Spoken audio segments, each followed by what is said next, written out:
साल 1956 में आई film CID के लिए जब प्रोड्यूसर गुरुदत्त ने देवानंद को कास्ट किया था, तब देव साहब चाहते थे कि ये फिल्म भी गुरुदत्त ही डायरेक्ट करें। लेकिन गुरुदत्त अपनी एक क्रिएटिव प्यास बुझाने में लगे थे, या कह लें कि अपनी ऑल टाइम ग्रेट फिल्म प्यासा की प्लानिंग में खुद को झोंक दिया था। ऐसे में वो सीआईडी के डायरेक्शन का काम किसी और से कराना चाहते थे। देवानंद गुरुदत्त के निर्देशन का कमाल देख चुके थे। 1951 में देवानंद के प्रोडक्शन और लीड रोल में आई फिल्म बाजी को गुरुदत्त ने ही डायरेक्ट किया था, और ये ब्लॉकबस्टर फिल्म न केवल उस साल की दूसरी सबसे कमाऊ फिल्म रही, बल्कि राज कपूर की इंटरनेशनली एक्लेम फिल्म आवारा को बॉक्स ऑफिस पर जबरदस्त टक्कर दी थी। ऐसे में देव साहब चाहते थे कि सीआईडी भी गुरुदत्त ही डायरेक्ट करें तो बेहतर हो। हालांकि गुरुदत्त इस फिल्म के प्रोड्यूसर थे और जाहिर है फिल्म की चिंता देव साहब से ज़्यादा उन्हीं को होनी चाहिए थी। उन्होंने कहा कि एक सस्पेंस थ्रिलर फिल्म है जिसे कमर्शियली हिट कराना है। मैं इसमें फंसा तो प्यासा जैसी क्लासिक के साथ न्याय नहीं कर पाऊंगा, लेकिन तुम भरोसा रखो, इस फिल्म का डायरेक्शन जिस हाथ में देने जा रहा हूँ वो निराश नहीं करेगा। ऐसे प्लॉट पर उसका दिमाग मुझसे भी तेज और क्रिएटिव है। देव साहब को लगा कि गुरुदत्त अपने भाई आत्माराम को इस फिल्म के निर्देशन की कमान देने जा रहे हैं, जो उन दिनों उनके असिस्टेंट के तौर पर काम कर रहे थे। हालांकि असिस्टेंट और भी थे, और जब गुरुदत्त ने डायरेक्टर के नाम का ऐलान किया तब उनकी टीम के कई लोग सन्न रह गए। ये नाम था राज खोसला।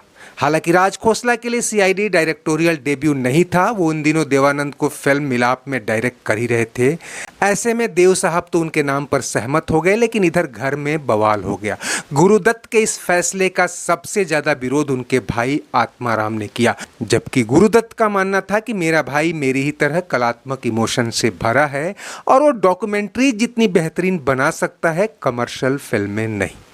आत्माराम ने भाई के इस फैसले से निराश होकर न केवल उनका फिल्म स्टूडियो छोड़ा, बल्कि मुंबई छोड़कर लंदन चले गए और वहां डॉक्यूमेंट्रीज बनाने लगे। इधर सीआईडी की शूटिंग जैसे जैसे आगे बढ़ी, प्रोड्यूसर गुरुदत्त ने खोसला पर भरोसा जताते हुए खुद को पूरी तरह प्यासा में लगा दिया। फिल्म में एक को एक्ट्रेस भी थी जिसने इस फिल्म के जरिए हिंदी सिनेमा में एंट्री की थी, लेकिन जल्द ही वो गुरुदत्त के दिल में भी एंटर कर गई और उन्होंने उसे प्यासा में भी कास्ट कर लिया।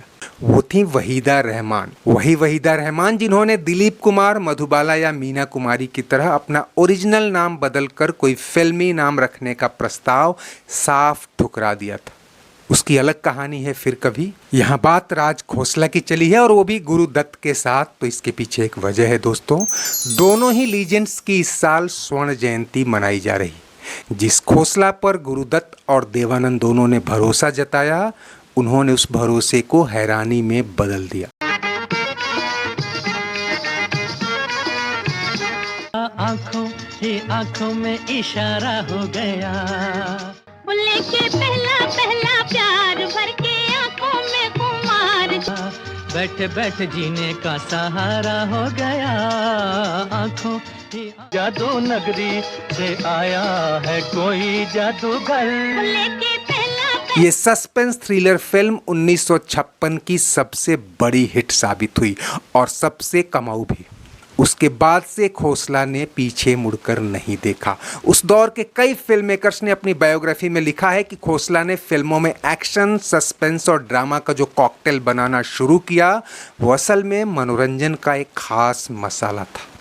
इससे पहले उस दौर के top director Raj Kapoor, B R. Chopra या खुद देवानंद अपनी फिल्मों को मनोरंजक बनाने की जितनी भी कलाबाजियां कर चुके थे, खोसला ने उन सब से अलग तरह का टेस्ट देना शुरू किया।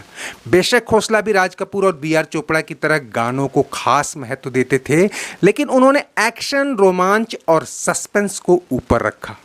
सीआईडी के बाद खोसला ने बम्बई का बाबू, वो कौन थी, दो बदन, मेरा साया, दो रास्ते जैसी सफल फिल्मों से 60 के दशक में पर्दे पर एक अलग ही नशा तैयार किया।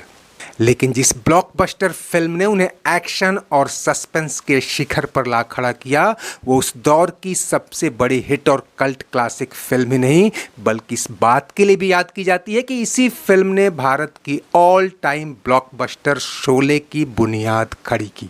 जी हाँ दोस्तों, ये फिल्म थी 1971 में आई मेरा गांव मेरा देश। कहानी और प्लॉट से लेकर किरदारों तक शोले में बहुत कुछ इसी फिल्म से उठाया गया था। चाहे वो डाकू जब्बर सिंह से निकला गब्बर सिंह हो या डाकू को पकड़ने के लिए एक रिटायर्ड फौजी का एक नौजवान अजीत को हायर कर। वैसे तो शोले सीन बाय सीन कई हॉलीवुड फिल्मों से प्रेरित है, लेकिन देसी प्लॉट के मामले में इसने मेरा गांव मेरा देश को कई एंगल से फॉलो किया था। असल में उन दिनों डाकू प्रधान फिल्मों का ट्रेंड अभी शुरू ही हो रहा था और जीपी सिप्पी व रमेश सिप्पी ने जब सलीम जावेद को शोले की स्क्रिप्टिंग का काम सौंपा, तब उनके लिए इंस्पिरेशन के लिए कोई एक देसी फिल्म थी तो यही थी।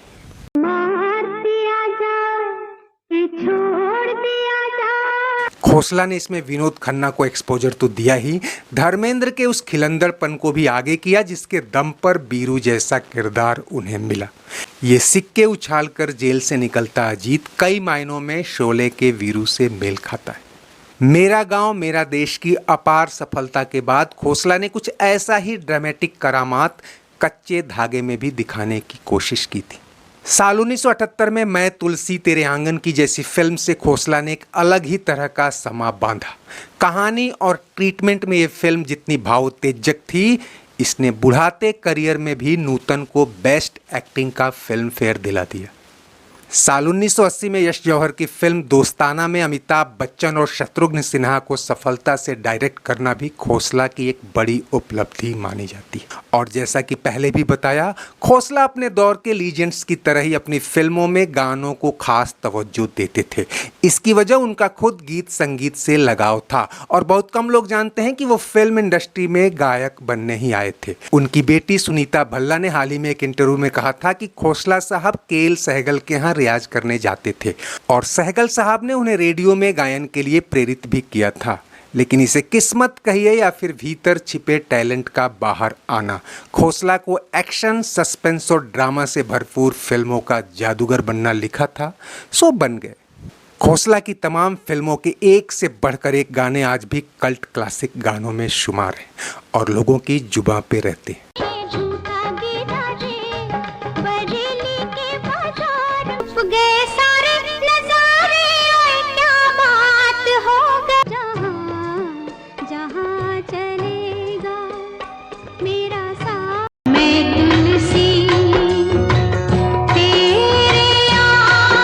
तो अपने दौर के इस धुरंधर ड्रामा मेकर की यादों के साथ आज बस इतना ही।